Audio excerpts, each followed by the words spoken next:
So last week I did a bit of a show on how to solder successfully, and people asked for a bit more in depth, a bit of a longer video, just showing some of the nuances, some of the tools that you need, and a little bit extra on top of that. So that's what this video is. I'm going to show you how to solder using a practice board like this. As you can see, I've already done it. In fact, the magic of television, as you can see, we've not already done it. So grab yourself a drink, sit down, enjoy. Hopefully this will give you a little bit of confidence to show you how to do it, how relatively easy it is once you know what you're doing, and how straightforward it can be without having to overcomplicate anything.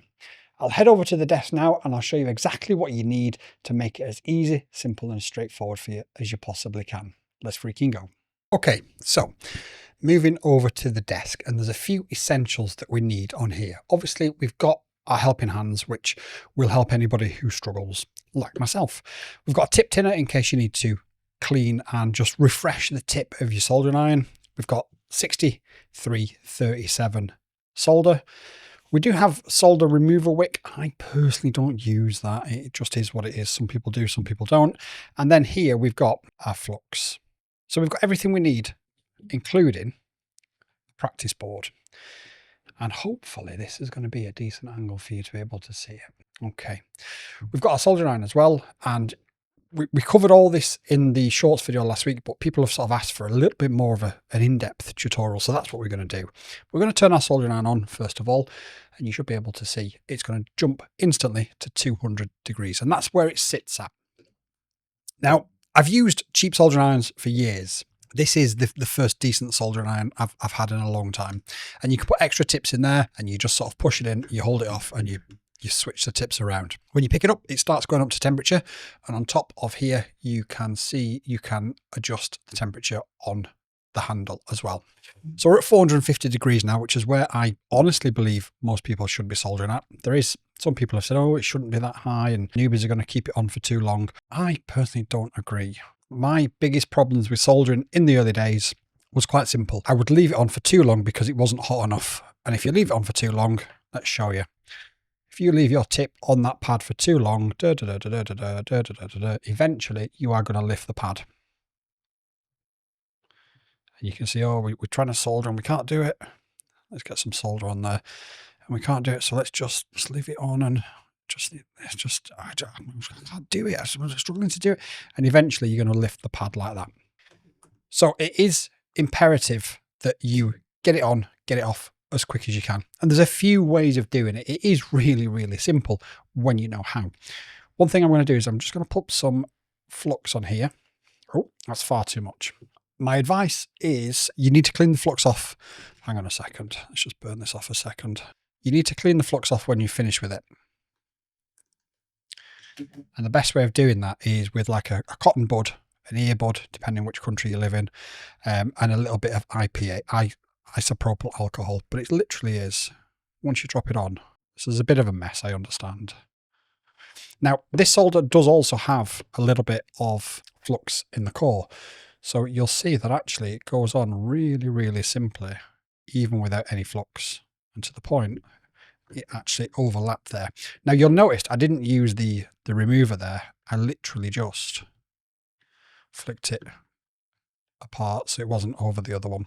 And again, I'm not saying that that's a right way of doing it. It probably isn't. I mean, it isn't really, but it's what I do and it works for me. So, okay, so I'm demonstrating here without really speaking. So let me show you. The easiest way to do it is you pop the soldering iron onto the pad and you just feed the solder in and then get it off all done within a few seconds. So heat up that pad for a fraction of a second, drop your solder on. Heat up the pad for a fraction of a second and drop your solder on. And it is literally as simple as that. Again, we can blob a little bit of flux on here just to make it a little bit easier for these bigger pads. And all we're going to do is exactly the same principle. We're going to heat that pad up, and once we've heated it up, we're just going to drop in the solder, and away you go. It genuinely is as easy as that, but I also appreciate if you're doing it on a brand new piece of equipment. I was just about to grab one then, but I've just realized it's not been released, so I can't actually show it you. But if you're doing it on a brand new piece of equipment, you're going to be nervous. You're going to be like, oh, should I leave it on? Have I done it for long enough? Have I done it for not long enough? And that's when you're going to start making mistakes. With a practice board like this, you can literally just practice. I mean, it's literally in the name of it, isn't it? Let me grab a periphery.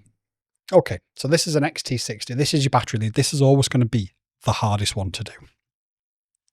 It's already come pre-tinned, but that's probably going to be pre-tinned with leaded or lead-free solder, which makes life a little bit more difficult. So what I'd recommend is you just reapply a little bit of flux, then you grab your lead-free 6337 solder,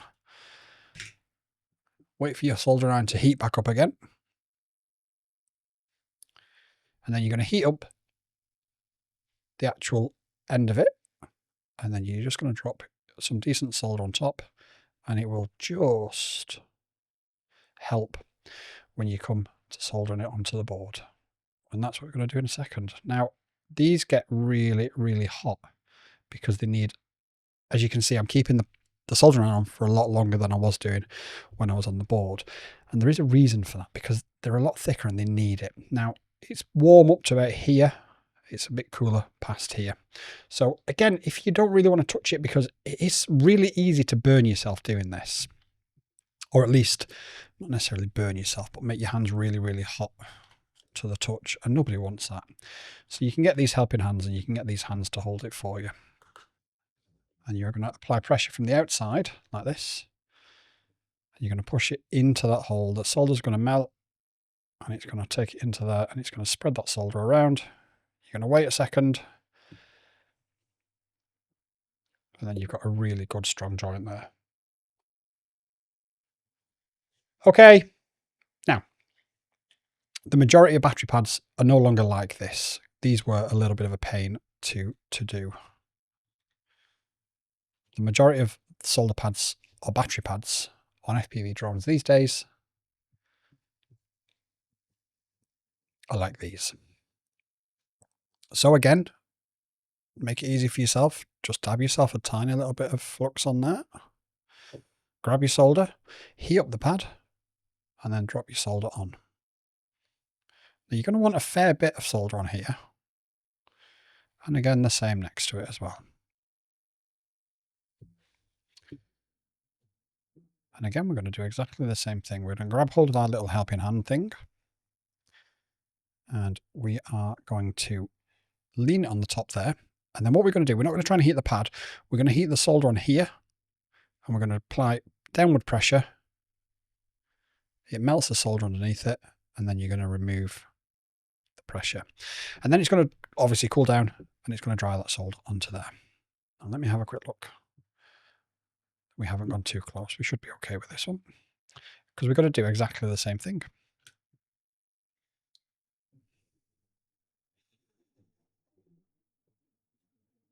Just going to apply some pressure on the top. It's going to melt the solder underneath as well.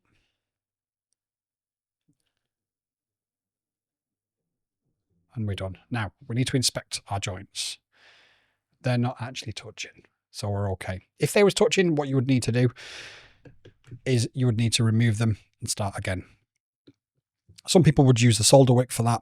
I don't. I would literally just apply pressure to it and take it off.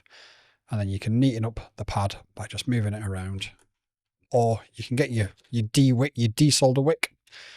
And then what you would do with that, let's just take this one off so we've got a clear line of sight. So what you would do with this is you heat this up on top, and then it takes the solder into the wick like that.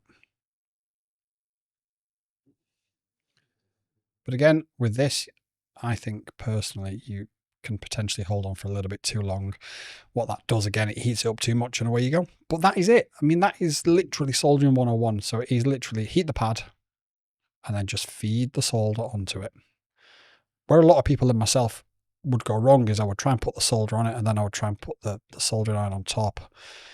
And eventually you might get somewhere, but you're probably going to burn out a few pads whilst doing it. The most important thing with this is make sure your soldering iron is super, super hot. And when it is super, super hot, you just need to be in and out as quick as you can. There's a lot of people that overcomplicate it, but it is literally as simple as this. And as long as you stick to this principle, in and out as quick as you can, you're not going to lift a pad. And if you think you're about to lift a pad, stop. Move on to something else. If it's your battery pads, let it cool. Apply loads of flux. Make sure you clean it off with IPA. But like I say, if you think it's going to lift up the pad and you're like, oh no, I've got probably one more chance before I ruin it, apply that flux. You could even just dab a little bit of solder on the iron as well. And then when you put that down, that's likely to touch the pad as long as you've got it on the underneath. And then just get in and out as quick as you can. In and out as quick as you can. And that is the benefit of having your soldering iron set so high that you don't have to spend time messing around. And like I say, that's where you lift pads. Principle for everything else remains the same, whether it's a smaller lead like this or whether it's a, see if we've got any in this box. Let's have a look. Got a couple of spare on the end of here. So the most important thing with your wires is exactly like your battery wires. Put them in here and make sure you pre-tin the ends. So again, all you do is you grab your soldering iron, you put it onto the end where the wire is exposed, and you just sort of push that solder in between the two of them. And then you've pre-tinned it. You don't necessarily need the helping hands to help, but if you do, that's what they're there for. And again, it's exactly the same principle. So you've heated up your pad, you've dropped the solder in, you're going to do exactly the same thing with this wire. Add some flux to it if you want. There's plenty on this board, so we can just grab some off the board. So heat up the pad until it's molten, slide the wire in, and then come away. Again, exactly the same thing. Heat up the pad till it's molten, drop the wire into it, and come away. And again, like I say, I keep saying the phrase, it's as simple as that. And it is as simple as that, but it's only as simple as that when you know how. And if you don't know how, it becomes very complex, very confusing. And that's when people ultimately damage things. So, okay, so I hope that was helpful. It was a relatively straightforward, relatively quick tutorial, but I do hope it was helpful for some of you. Leave a comment down below. Let me know if it's been helpful. Let me know what other tutorials you guys need and want, and I'll record them and we'll do them and we'll put them out and we'll help you guys. But thank you so much for watching. You've all been absolute legends, and I'll catch you all in the next one. YouTube and I have had a chat, and we believe that this is the video that you'll like the most. So watch it and let me know if they're right.